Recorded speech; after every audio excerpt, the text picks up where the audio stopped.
ये छात्र आप लोग अच्छे हैं।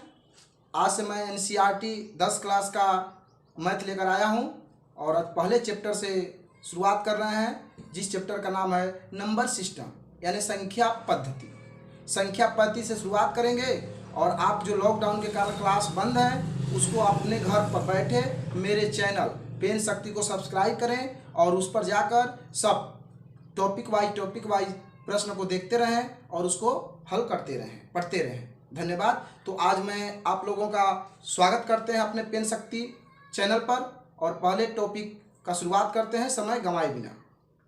पहला प्रश्न है, सवाल आता है, प्राकृतिक संख्या किसे कहते हैं? प्राकृतिक संख्या किसे कहते हैं?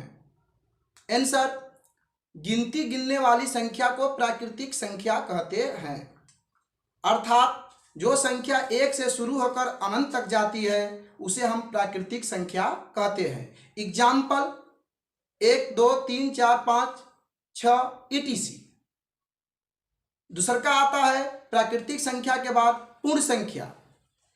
तो प्राकृतिक संख्या में जब जीरो को शामिल कर लेते हैं यानी शून्य को शामिल कर लेते हैं तो पूर्ण संख्या बन जाती है। यह संख्या जीरो से शुरू होकर अनंत तक जाती है। Example 0, 1, 2, 3, 4, 5, 6 etc। प्राकृतिक संख्या यानी गिनती गिनने वाली संख्या को प्राकृतिक संख्या कहते हैं। पूर्ण संख्या, तो जिस प्राकृतिक संख्या में यदि शून्य को शामिल करते हैं तो पूर्ण संख्या बनती है। तीसरा का आता है सम संख्या, वैसी संख्या जो 2 से भाग देने पर पूरी तरह विभाजित हो जाए उस संख्या को सम संख्या कहते हैं। फिर पुनः बोलते हैं सम संख्या किसे कहते हैं? तो वैसी संख्या जो 2 से भाग देने पर पूरी तरह विभाजित हो जाए उसे कहते हैं सम संख्या। अर्थात जिस संख्या का इकाई अंक 0, 2, 4, 6, 8 हो वो संख्या सम संख्या कहलाती है। Example 10, 20, 500, 440, 222, 2022, 550 etc। विषम संख्या, वैसी संख्या जो 2 से भाग देने पर पूरी तरह विभाजित न हो बल्कि उसमें शेष बच जाए तब उसे हम विषम संख्या कहते हैं। पुनः रिपीट करते हैं, विषम संख्या वैसी संख्या जो 2 से भाग देने पर पूरी तरह विभाजित न हो विषम संख्या कहलाती है। अर्थात जिस संख्या का इकाई अंक 1, 3, 5, 7 और 9 हो वो संख्या विषम संख्या कहलाती है। Example 121, 223, 533, 167, 999 etc।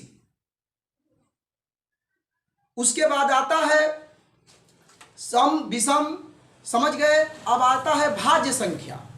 तो भाज्य संख्या समझने पर बच्चों को समझ में आता है कि भाज्य और सम संख्या एक ही है, बिल्कुल अलग है।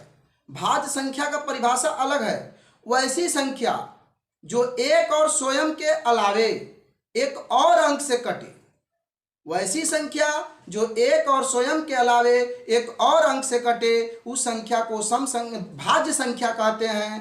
अर्थात जो संख्या कम से कम 3 अंकों से कटे उस संख्या को हम भाज्य संख्या कहते हैं। Example 15, 25, 30, 40, 50, 100 etc। यहाँ पर संख्या देखने में तो लग रहा है कि विषम संख्या है लेकिन यह संख्या भाज्य है, क्योंकि संख्या एक से भी कटेगा, स्वयं से भी कटेगा और एक और अंक से कटेगा। अधिकतम कितना भी अंक से कटे परंतु कम से कम 3 अंक से जो संख्या कटे उस संख्या को हम भाज्य संख्या कहते हैं। एग्जाम्पल में बोल ही दिए। दूसरा इसके बाद आता है अभाज्य संख्या, वैसी संख्या जो एक और स्वयं के अलावे किसी अन्य संख्या से न कटे उस संख्या को हम अभाज्य संख्या कहते हैं। अर्थात वो अधिकतम 2 ही अंक से कटेगा, उसे अभाज्य संख्या कहते हैं। Example 5, 7, 13, 19, 23 etc। ये जितने संख्या हैं या तो एक से कटेंगी या तो स्वयं कटेंगी, तो वैसे संख्या को हम अभाज्य संख्या कहते हैं। इसके बाद आता है परिमेय संख्या, वैसी संख्या जिसे P/Q के रूप में लिखा जा सके उसे हम परिमेय संख्या कहते हैं। वैसी संख्या जिसे p बटे q के रूप में लिखा जाए उसे हम परिमेय संख्या कहते हैं, जहां p और q पूर्णांक संख्या है, जबकि q equal to not zero, अर्थात q के बराबर कभी भी जीरो नहीं होना चाहिए।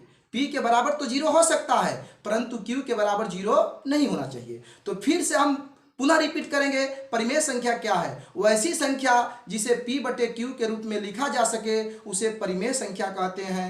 एग्जाम्पल 2 बटे 4, 10 बटे 20, 5, 15, -10, -12, इसके साथ ही √25, √36, 0, ये सभी संख्याएं परिमेय संख्या है। इसके बाद आता है अपरिमेय संख्या। तो परिमेय के बाद आता है अपरिमेय संख्या, वैसी संख्या जिसे p बटे q के रूप में न लिखा जाए, वैसी संख्या जिसे p बटे q के रूप में न लिखा जाए उसे अपरिमेय संख्या कहते हैं। यहां भी p और q पूर्णांक संख्या है जबकि q equal to not zero. Example √23, √21, अर्थात जिस संख्या का वर्गमूल न निकाला जा सके वह संख्या अपरिमेय संख्या कहलाती है। हमने परिमेय और अपरिमेय का परिभाषा तो दिया, लेकिन इसमें बोला पूर्णांक संख्या। पूर्णांक संख्या को थोड़ा जान लेते हैं। तो वैसी संख्या जिसमें धनात्मक और ऋणात्मक, पूर्णांक संख्या क्या है? तो वैसी संख्या जिसमें धनात्मक और ऋणात्मक दोनों संख्याएं शामिल हो उसे हम पूर्णांक संख्या को कहते हैं। Example 0, -3, -5, -7, 7, 5, 4, 2, etc। दो चीज जाने, परिमेय और अपरिमेय। तो परिमेय संख्या जिसे p बटे q के रूप में लिखा जा सके, अपरिमेय संख्या जिसे p बटे q के रूप में लिखा न जा सके, जहां p और q पूर्णांक संख्या है। पूर्णांक का मतलब प्लस भी हो सकता है और माइनस भी। अगला सवाल आता है परिमेय अपरिमेय के बाद वास्तविक संख्या। तो वैसी संख्या जिसमें परिमेय और अपरिमेय दोनों शामिल हो उसे हम वास्तविक संख्या कहते हैं। उदाहरण से समझेंगे वास्तविक संख्या क्या है। तो जिसमें परिमेय और अपरिमेय दोनों शामिल हो उसे हम वास्तविक संख्या कहते हैं। उदाहरण देखेंगे समझ में आ जाएगा। इसके बाद नोट में एक बात याद करेंगे, 0 परिमेय संख्या होता है और पाई अपरिमेय संख्या होता है। इसके बाद बाबू अगले चैप्टर में मैं आप लोग को परिमेय के बारे में, वास्तविक संख्या के बारे में विशेष चैप्टर में देंगे, उसका विशेष डीप देंगे कि परिमेय अपरिमेय से गुणा करने से, अपरिमेय परिमेय में जोड़ घटाव गुणा भागा करने पर क्या प्राप्त होता है। इतना ही आज, अगला वीडियो में